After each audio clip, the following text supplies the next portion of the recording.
Dans les premières études du projet, le bâtiment qui est derrière nous, qui est un ancien séchoir à noix, avait disparu de la carte, si j'ose dire, de la nouvelle carte. Et à ce moment-là, nous on trouvait que c'était un bâtiment intéressant, même si à l'époque il avait un air décourageant parce qu'il était dans un état assez médiocre, il avait l'air un peu branlant. Finalement, il s'est avéré en l'étudiant qu'il était réparable, récupérable, chose qui n'était pas évident au premier regard. Donc on a rapidement proposé à la mairie de le conserver pour une raison très simple, c'est que c'était finalement quelque chose qui était lié à l'histoire du site de ce village. Que ce bâtiment-là trône sur la place centrale nous paraissait intéressant.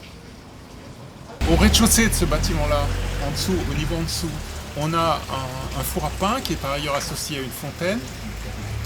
Ce four à pain est arrivé dans le projet par une idée de la mairie qui a souhaité installer ce petit équipement villageois pour pouvoir organiser des fêtes qui rassemblent la population autour du four en question.